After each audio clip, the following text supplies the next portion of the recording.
Bismillahirrahmanirrahim. Kita mulai, Pak. Assalamualaikum warahmatullahi wabarakatuh. La ilaha illallah wahdahu la syarikalah wa asyhadu anna Muhammadan abduhu wa rasuluh. Wassalatu wassalamu ala Rasulillah wa ala alihi wa ashabihi wa man tabi'ahu bi ihsanin ila yaumiddin, amma ba'du. Rabbi shrah li sadri wa yassir li amri wahlul 'uqdatam min lisani yafqahu qawli.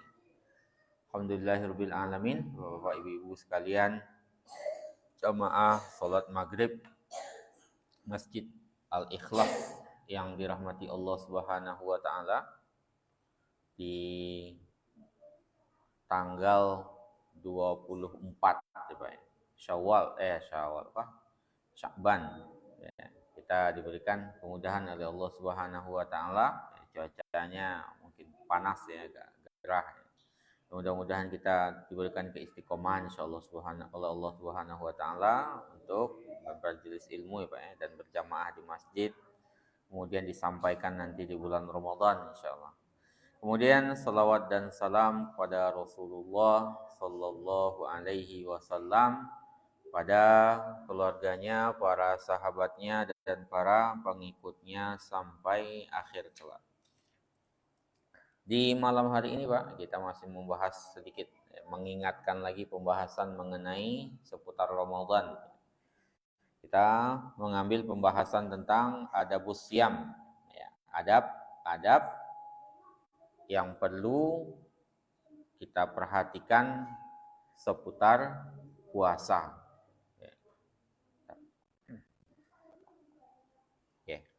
Jadi disunnahkan bagi orang yang berpuasa itu Pak. Ya. Jadi bagi orang yang berpuasa itu disunnahkan sejumlah hal.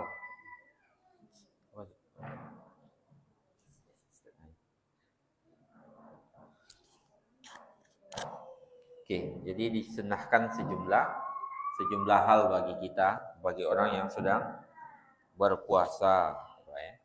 Kita melihat apa saja yang disunnahkan dari adab-adab itu. Yang pertama Pak, yang disunnahkan ya, termasuk dari adab berpuasa dan disunnahkan bagi kita untuk melakukannya adalah sahur, Pak ya. Sahur insyaallah. Sahur itu sudah menjadi ijma'nya umat ya, bahwasanya hukumnya adalah sunnah ya Pak ya. Jadi sudah menjadi ijma'nya seluruh umat ya, terutama umat Islam tentunya, bahwasanya kita bersahur itu hukumnya sunnah. Jadi waqad ajma'atil ummatu ala istihbabihi. Umat sudah berijma' bahwasanya sahur itu adalah sunnah. Sehingga kalau ada orang yang tidak bersahur, maka tidak ada dosa baginya. Itu mungkin hukum pertama yang perlu kita ketahui terkait dengan sahur, ya.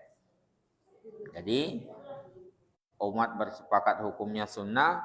Siapa yang meninggalkan maka tidak berdosa sama sekali. Dalam hadis Anas, riwayat Anas bin Malik radhiyallahu anhu, ya, Rasulullah sallallahu alaihi wasallam mengatakan, tasahharu, ya, bersahurlah kalian, fa inna fis sahuri barakah, karena dalam sahur itu ada keberkahan. Jadi dia sunnah memang, cuman dalam sahur itu ada keberkahan. Sunnah berpahala, ditinggalkan nggak apa-apa, itu secara hukum Pak ya. Tapi kan kalau bulan Ramadan seharusnya kita optimal ibadah itu, termasuk kita bersamakan saja. Makan di waktu sebelum subuh dikasih pahala, masa kita nggak mau gitu Pak ya. Dan dalam hadis Anas ini dikatakan seperti itu, bahwasanya tasahharu, bersahurlah kalian, itu ada keberkahannya. Sebelumnya kita pernah bahas masalah barokah itu Pak ya. Jadi ngumpul semua keberkahan itu di bulan Ramadan itu, Pak. Jadi bulan Ramadan sendiri itu ya bulan mubarak. Kemudian sahurnya aja itu juga barokah. Berbukanya juga barokah. Salatnya juga barokah. Sedekahnya juga barokah. Semua barokah. Al-Qur'annya juga barokah. Jadi sahur juga barokah. Dalam hadis riwayat dari Mi'dam min Ma'di Karib, ya, dari Nabi Shallallahu Alaihi Wasallam, alaikum bihadzas sahur, kata Rasulullah, hendaklah kalian menjaga sahur ini. Hendaklah kalian menjaga sahur ini, kata Rasulullah Shallallahu Alaihi Wasallam. Ya. Kenapa?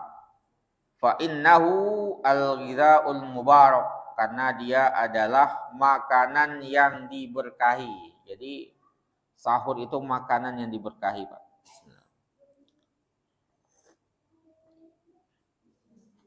Itu diriwayatkan oleh An-Nasa'i.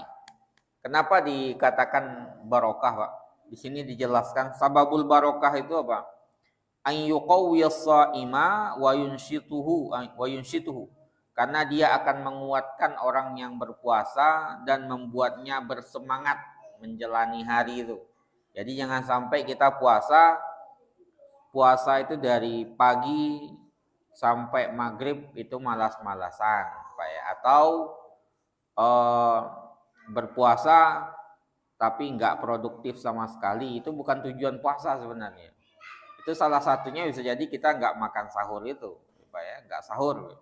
Sahur itulah yang menjadikan dia berkah, sehingga kekuatan kita bertambah, kita semakin rajin, bukan semakin malas dengan alasan berpuasa. Makanya dahulu perang para sahabat itu, Pak ya, Rasulullah itu kan ketika bulan Ramadan itu. Jadi perangnya, penaklukan itu di bulan Ramadan. Ya sahur dulu paginya, Pak ya. Sahur walaupun cuma dengan sebutir korma gitu ya, atau air putih, sahur. Kenapa? Karena barokahnya itu. Barokahnya apa? Ini dijelaskan oleh para ulama. Yuqawwis shaim wa yunshituhu. Ya, dia menguatkan orang yang berpuasa dan membuatnya rajin. Jadi yang malasan puasa, inginnya tidur saja, nggak ada yang dikelarkan pekerjaan, nggak ada yang selesai gitu ya. Itu bisa jadi nggak barokah. Jadi kita nggak sahur, barokah makan sahur menguatkan itu nggak dapat. Dan sahur itu banyak dikit itu sama saja sebenarnya, banyak sedikit itu sama saja. Kita makan puasa. Kemudian bima yatahaqqaq, dengan apa sahur itu sudah dianggap sahur, Pak ya. Wa yatahaqqaqus sahuru bi katsirit ta'ami wa qalilihi, bahwasanya sahur itu sudah dianggap sahur, Pak. Jadi sudah dinamakan sahur dengan bikasirit to'ami, dengan makanan yang banyak, wa qalilihi, sedikit. Jadi sedikit banyak sama saja sahur itu. Hukumnya sudah sahur. Fadilahnya sudah dapat. Mau banyak mau sedikit sama. Walau bijur atimalin. Kalau main dalam sini dikatakan walaupun cuman seteguk air gitu. Seteguk air itu sudah dianggap sebagai sahur. Diriwayatkan oleh Abu Sa'id Al-Khudri radhiyallahu anhu berkata, as-sahuru barokatun. Sahur itu barokah. Jadi banyak dalil yang menjelaskan nanti, Pak, bahwasanya sahur itu memang barokah itu. Walaupun bijur atimalin itu, walaupun cuma seteguk air. Fala tada'uhu, jangan kalian tinggalkan sahur itu, walau an yajra' ahadukum jur'ata ma'in, walaupun cuman salah seorang di antara kalian meneguk seteguk air. Itu jangan tinggalkan, kata Rasulullah dari riwayat Abu Sa'id Al-Khudri. Kemudian fa innallaha wa malaikatahu, kemudian Allah dan para malaikatnya yusalluna, mendoakan alal mutasahhirina, orang-orang yang bersahur, diriwayatkan oleh Imam Ahmad. Jadi barokahnya makannya barokah ya, Pak ya.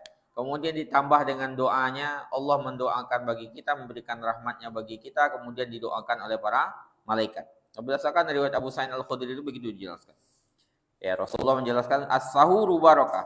Sahur itu barokah.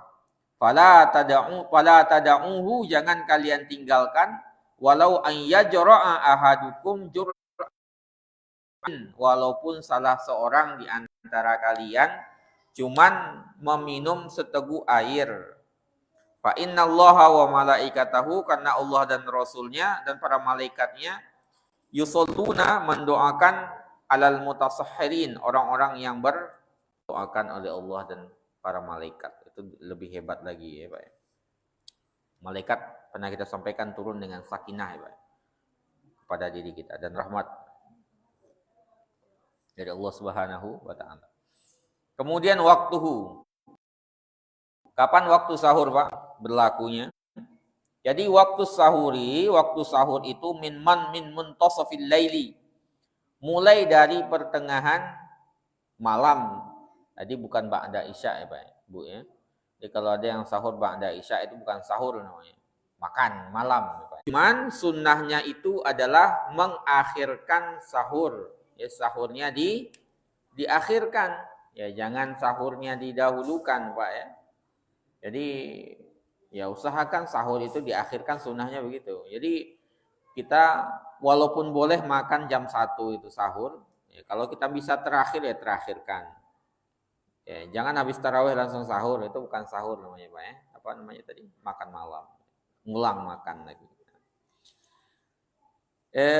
Ada riwayat dari Zaid bin Sabit radhiyallahu anhu berkata, tasahharna ma'a Rasulillah sallallahu alaihi wasallam. Kami bersahur, kata Zaid bin Sabit, bersama Rasulullah sallallahu alaihi wasallam. Summa kumna ila shalah, kemudian kami mengerjakan salat. Qultu, aku bertanya, kata Zaid bin Sabit, kam ma bainahuma, ya, berapa jarak di antara sahur dan salat itu? Kemudian dijawab sama beliau, khamsina ayat, sekitar 50 ayat antara sahur dengan salat subuh itu. 50 ayat itu kan berarti berapa ya Pak? Sekitar itu, pendek itu tuh. 50 ayat itu kan enggak nyampe 30 menitan sebelum itu loh, kurang lebih 10 menit, 20 menit sebelum apa namanya. Itu diikuti saja. Itu sebagai kehati-hatian kita. Kehati-hatian kita. Jadi jarak di antara sahur dan masuknya waktu sholat itu, subuh itu adalah 50 ayat. Itu diriwayatkan oleh Bukhari dan Muslim. Yang menjadi patokan apa Pak? Yang menjadi patokan itu masuknya waktu ya Pak ya. Kalau azannya kan bisa jadi berbeda-beda azan. Yang muazzinnya sahur dahulu, datangnya ke masjid 5 menit ba'da sudah masuk waktu kan bisa jadi. Makanya yang menjadi patokan kita adalah masuknya waktu. Makanya sekarang itu kita sudah terbantukan dengan apa jadwal imsakiyah dan sejenisnya itu. Itu sebenarnya udah bisa kita jadikan patokan ya Pak ya. Kita pakai patokan itu. Imsak itu ya digunakan sebagai kehati-hatian. Jangan kita terlalu terbiasa menganggap hal sepele imsak itu. Kemudian kita orang sudah azan kita masih makan ya. Itu boleh makan itu kalau seandainya syak, ragu-ragu. Kalau nggak ragu-ragu ya jangan.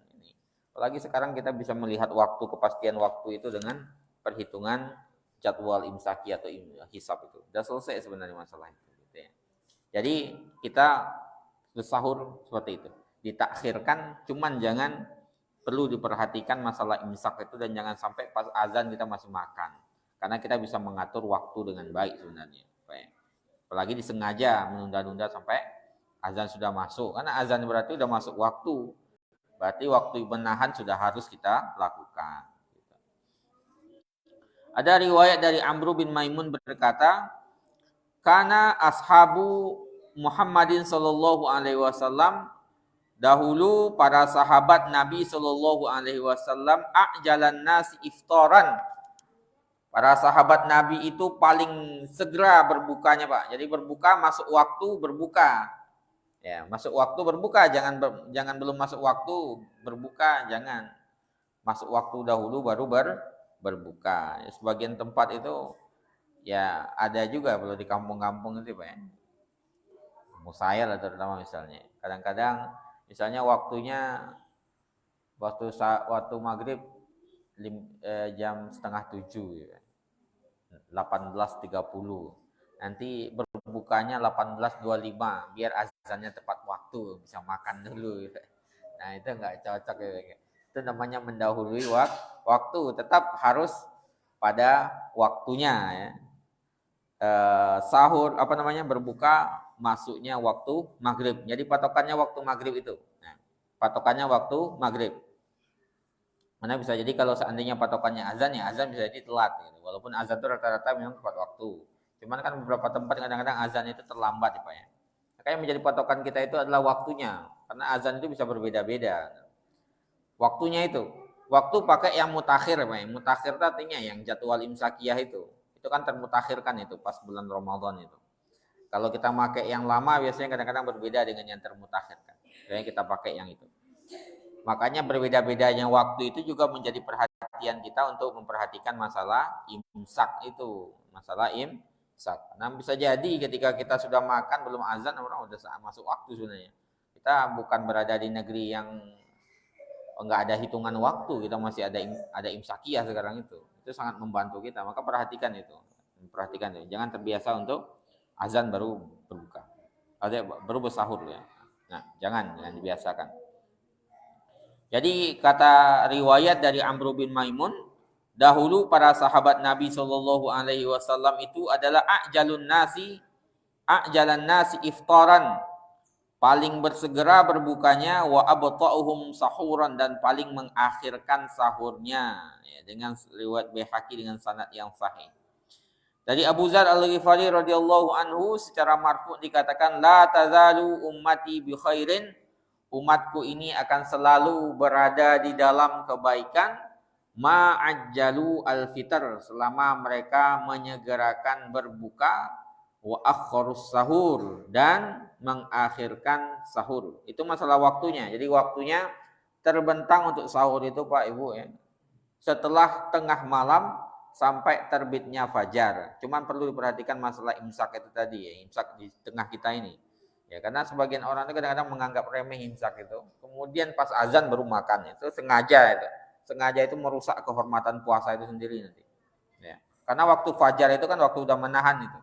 Ya, waktu fajar itu waktu menahan, udah nggak boleh sebenarnya memakan apapun lagi. Nah, ini dia masalah yang mungkin sering kita ragukan adalah asyak fitulu il fajr. Ragu-ragu terbitnya fajar. Ragu-ragu terbitnya fajar.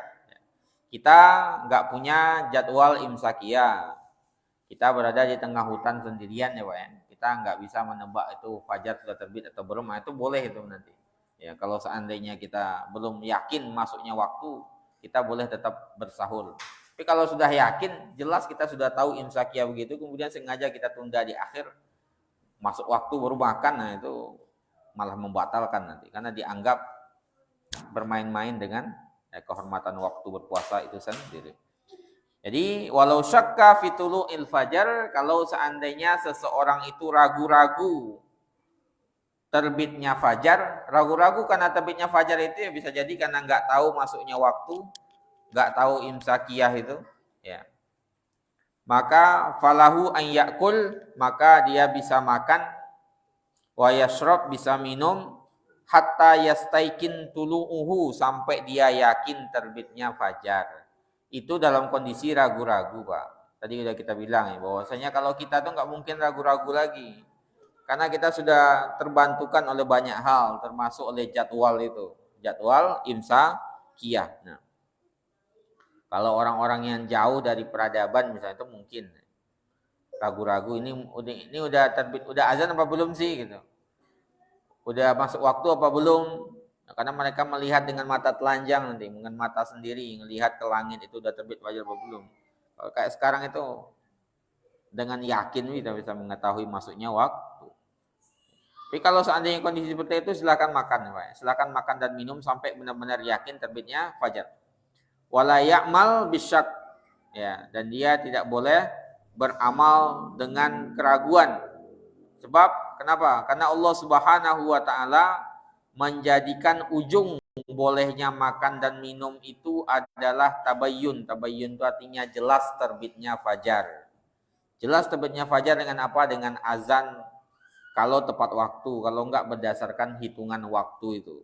Hitungan waktu itu kan qat'i sekarang itu Pak, pasti. Bahkan orang mau terbenam matahari jam berapa aja terhitung. Bahkan gerhana matahari 100 tahun lagi bisa dihitung dari sekarang dengan hitungan yang tepat dan lamanya juga tahu. Jadi nggak mungkin kita ragu-ragu sekarang ini. Kalau kita kondisinya berada di tengah kota atau di perkotaan, yang bagus lah peradabannya. Kalau mungkin orang-orang pinggiran mungkin itu. Tapi kalau kita nggak, rasanya jauh lah dari itu. Jadi patokannya itu. Itu yang pertama, Pak. Ya. Jadi yang di sunnah adab puasa, yang pertama yang perlu kita jaga adalah sahur. Ya, sahur. Kemudian yang kedua, sunnah berpuasa yang perlu kita perhatikan adalah ta'jilul fitri. Ta'jilul fitr artinya adalah kita bersegera untuk berbuka. Jadi berbukanya segera. Kalau sahur tadi diakhirkan, kalau berbuka disegerakan sunnah. Jadi yustahabbu lis-shaim, disunnahkan bagi orang yang berpuasa ay yu'ajjilal fitra, menyegerakan berbuka mata tahaqqaqa ghurubus syamsi, ketika terbenamnya matahari sudah pasti jelas, Pak. Sudah jelas terbenamnya matahari masuk waktu maghrib, berarti berbuka. Jadi bukan azan itu, tapi terbenamnya matahari masuknya waktu maghrib itu. Karena azan itu pernah tadi kita sampaikan bisa jadi berbeda-beda satu masjid dengan masjid yang lain itu. Berbeda-beda. Ya. Kadang-kadang garimnya marbotnya belum datang, ya. Tukang azan belum, yang azan biasanya muazzinnya belum datang juga gitu. Itu menjadi patokan kita. Di patokannya adalah masuknya waktu. Maksudnya waktu. Ghurubus syamsi, ya. Terbenamnya matahari. Ada riwayat dari Sahal bin Sa'ad, anna Nabiyya sallallahu alaihi wasallam qala, Nabi sallallahu alaihi wasallam bersabda, la yazalun nasu bi khairin, manusia itu akan tetap berada di dalam kebaikan, ma'ajjalul fitra, selama mereka masih menyegerakan berbuka. Diriwayatkan oleh Bukhari dan Muslim. Wa yanbaghi an yakunal fitru ala rutubatin witran. Idealnya, sebaiknya, ya, terbaiknya itu, Pak, ya, idealnya kita berbuka itu dengan menggunakan rutab. Rutab dalam bilangan ganjil. Rutab itu kurma yang masih basah itu, Pak, ya. Nanti kan kalau dia kering menjadi tamar namanya. Jadi yang masih basah itu kurmanya itu namanya rutab, yang masih segar itu. Kalau udah kering nanti namanya tamar. Nah, kita sunnahnya kalau bisa pakai rutab itu. Rutab ganjil 1, 3 gitu ya. Kalau nggak ada ya pakai tamar. Kalau nggak ada pakai air, Pak ya. Air putih itu. Air putih. Nah, kalau kita ini ya, teh manis, Pak ya. Kadang-kadang gorengan dahulu gitu ya. Nah, gorengan ini nah,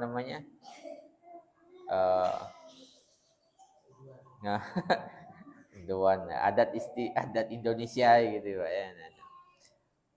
Ya kita mulai dengan korma, baru gorengan setelah itu. Ya. Pertama korma, kalau nggak ada air putih, ya. Kalau air teh mungkin, apalagi kalau lagi manis banget, nanti khawatirnya diabetes 30 hari air manis terus. Ya mungkin air korma itu. Memangnya sunnahnya memang korma yang dalam rutup itu, Pak ya. Yang agak basah itu. Kalau udah kering namanya tamar ya.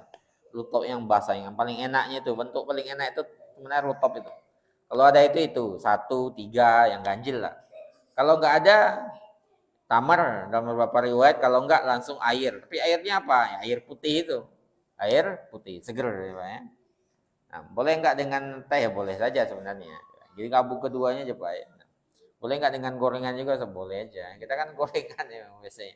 Nah, Indonesia ini kalau enggak ada gorengan tuh kayak enggak berbuka ya, Pak ya. Nah, kurma kayak enggak cukup. Harus ada gorengannya ya. Enggak apa-apa, yang penting kita minimal kita ngikuti sunnah dahulu, Pak ya. Kita mulailah dengan korma 1, kemudian gorengan setelah itu. Silahkan. Tunggu. Ya itu dia sunnahnya begitu Pak. Dari Anas bin Malik radhiyallahu anhu, Rasulullah sallallahu alaihi wasallam menceritakan Anas bin Malik ya. Karena Rasulullah sallallahu alaihi wasallam adalah Rasulullah sallallahu alaihi wasallam yuftiru ala rotobatin qabla an yusalli. Berbuka dengan beberapa rutab kurma yang basah itu Pak sebelum sholat. Fa illam takun, kalau enggak ada rutab fa ala tamaratin, dengan tamar itu yang kurma yang sudah agak mengering ya. Kalau basah itu kan rutab, kering tamar. Fa illam takun, kalau enggak ada hasawatin min ma'in, beliau minum beberapa teguk air putih yang beliau pakai Pak ya, Rasulullah sallallahu alaihi wasallam.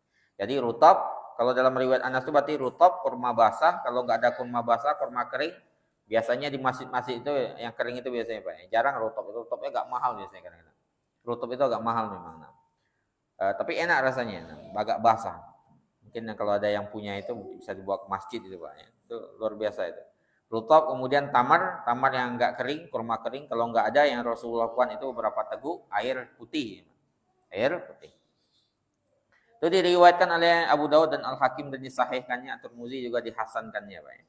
Ada riwayat juga dari Sulaiman bin Amir, Nabi mengatakan, "Idza kana ahadukum shaiman," kalau salah seorang di antara kalian berpuasa, falyuftir 'ala tamar, maka berbukalah dengan kurma kering sih.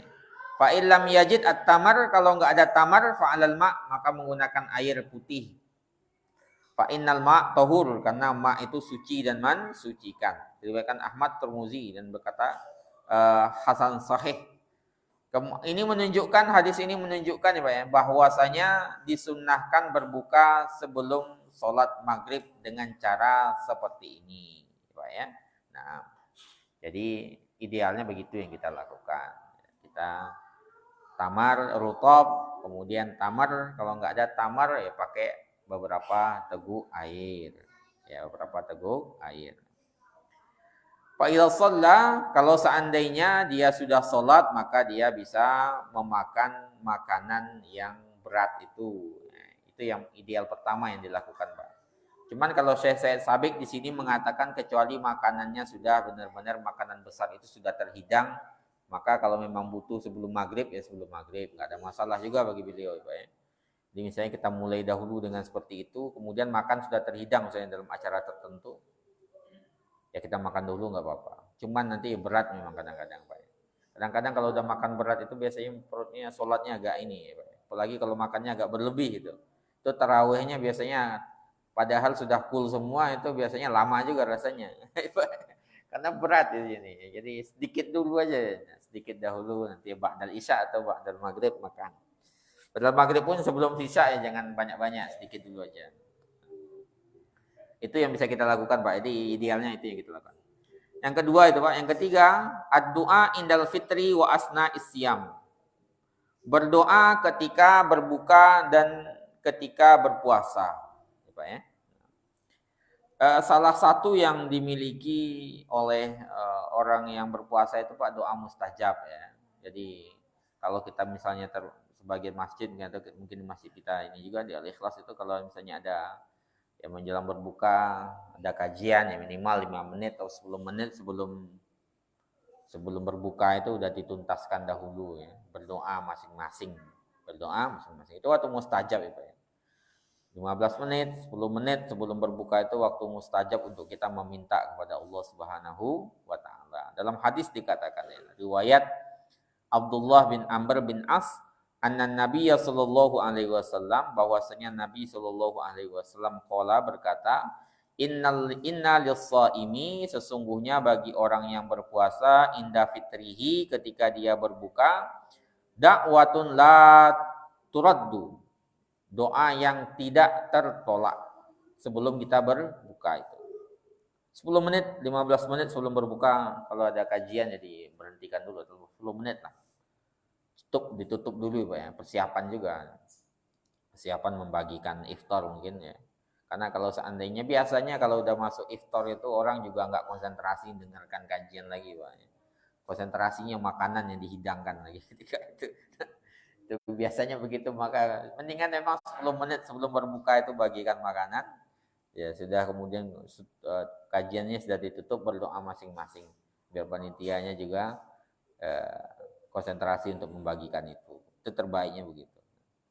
Kemudian berdoa, karena memang ada doanya gitu. Salah satu doanya Abdullah ibnu Amr ibnu Al-As ini, ya kalau berbuka adalah Allahumma inni as'aluka, ya Allah aku memohon kepadamu bi rahmatikal lati wasi'at kulla syai'in, dengan rahmatmu yang mencakup segala sesuatu, antaghfirli.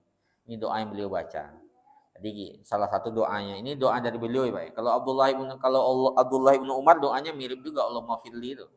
Allahumma firli, ya Allah ampunilah aku. Kalau Abdullah ibnu Amr ibnu Al-As doanya Allahumma inni, ya Allah aku memohon kepadamu, as'aluka bi rahmatikal lati wasi'at kulla syai', dengan rahmatmu yang mencakup segala sesuatu, antaghfirli, agar engkau mengampunkanku. Jadi itu doanya sahabat sebenarnya. Jadi Allahumma firli kita baca itu doanya Abdullah ibnu Umar. Atau kita mau nambahkan dengan doa yang lain silahkan. Ya, kita mau meminta kebaikan atau meminta hajat tertentu, itu sebelum berbuka itu doa mustajab ya. Ini berlaku di puasa sunnah dan puasa wajib ya. Jadi kalau puasa wajib mustajab karena keutamaan berpuasa, dan puasa Ramadannya juga keutamaan Ramadan. Kalau di luar Ramadan karena keutamaan orang yang berpuasa itu. Jadi orang berpuasa itu ada doa mustajab. Itu yang kita baca. Nah, kemudian ketika berbuka ada beberapa riwayat ya Pak. Salah satu riwayatnya adalah yang minimal pertama kita baca Bismillahirrahmanirrahim dahulu ya. Kemudian salah satu riwayat mengatakan zahabaz zama wa batalatil uruq wa sabatal ajru, insyaallah kita minum Bismillahirrahmanirrahim ya. Ya, salah satu yang dibaca itu ya, kita minum dahulu zahabaz zama, hilang haus, wa batalatil uruq, sudah basah tenggorokan, wa sabatal ajru, insyaallah sudah tetap pahalanya insyaallah. Kemudian bisa juga salah satu yang dibaca itu Allahumma laka sumtu wa bika amantu, itu riwayat mursal itu. Riwayat mursal ya, dengan sanad yang hasan tadi. Diriwayatkan oleh At-Tirmizi, bukan bid'ah itu ya, enggak bid'ah. Kedua, kita gabung juga enggak ada masalah. Bismillahirrahmanirrahim. Kemudian kita minum atau kita baca Allahumma laka sumtu itu, kemudian setelah minum baca zahabaz zama, itu enggak ada masalah juga. Ya, enggak ada masalah. Riwayatnya mursal kalau yang Allah malakasum itu. Itu mursal ya. Kemudian dikatakan sebagian itu dengan sanad yang baik. Jadi secara arti pun enggak ada masalah di situ. Tapi jangan lupakan zahabaz zoma-nya ya. Nah, jadi bismillahirrahmanirrahim. Minum zahabaz zoma wa batalatil uruq itu ya. Lakasum itu bisa kita baca sebelumnya atau sesudah zahabaz zoma itu. Beberapa penjelasan para ulama bisa di situ ya. Enggak ada masalah sama sekali. Yang paling pokoknya ada di Bismillahirrahmanirrahim. Itu yang jangan lupa ya. Bismillahirrahmanirrahim. Oke, itu yang itu Pak ya. Dalam hadis lainnya juga dikatakan salah satu la turaddu da'watuhum. Ada 3 yang tidak tertolak doa mereka. As-shaim hatta yuftir, orang yang berpuasa sampai dia berbuka. Jadi orang berpuasa sampai berbuka ya Pak ya. Jadi sebenarnya ketika kita sudah berpuasa itu, baik puasa sunnah, puasa wajib, itu ada doa mustajab. Cuman ketika mendekati maghrib itu lebih mustajab lagi. Ya. Kemudian as-shaim hatta yuftir, imamul adil, imam yang adil. Kemudian wal mazlum, orang yang terzalimi. Kemudian yang berikutnya Pak, yang disunnahkan, adab yang perlu kita perhatikan ketika berpuasa adalah, ini waktunya udah tinggal berapa menit lagi? 3 menitan ya. Kita berikutnya adalah al-jud wa mudarasatul Quran, yang kemarin kita sebutkan juga. Dermawan, banyak sedekah, wa mudarasatul Quran, mengkaji Al-Quran, mengkaji dan tadarus. Tadarus itu sebenarnya kan bukan sekedar membaca saja, tapi kita membaca, memperbanyak bacaan Al-Quran di bulan Ramadan, itu hal yang seharusnya kita lakukan. Kemudian banyak berderma, banyak bersedekah, itu kan kemarin sudah kita jelaskan ya. Kemudian yang berikutnya adalah al-ijtihad fil ibadah fil ashr al-awakhir min Ramadan. Kita bersungguh-sungguh dengan ibadah ketika masuk 10 hari terakhir bulan Ramadan. Jadi kalau sudah masuk 10 hari terakhir bulan Ramadan, yang sudah bapak-bapak yang sudah misalnya sudah pensiun, udah memang kerjaannya, tugasnya sudah pensiun Pak ya, udah banyak waktu luangnya ya, kita sempatkan di masjid ya, 10 hari terakhir itu. Kalau bisa nggak kemana-mana itu terbaiknya, gitu ya. Nah, bisa nggak kemana-mana, Jumatan bisa di sini, toilet juga ada di sana, gitu ya. Panitia petakmir juga mungkin bisa menyediakan itu, atau nggak diantar sama ibu makanan ke sini, Pak. Tapi kalau seandainya yang masih masuk kerja, ya minimal kalongan pernah kita sampaikan itu. Malam masuk, ya siang pagi keluar lagi bekerja. Itu lebih baik daripada enggak sama sekali. Jangan sampai masjid kosong dari orang yang beriktikaf, ya Pak. Minimal kita hidupkan masjid dengan iktikaf itu. Syiarnya juga, Syiar umat Islam itu ya di Ramadan itu hidup barokah semua Ramadan itu.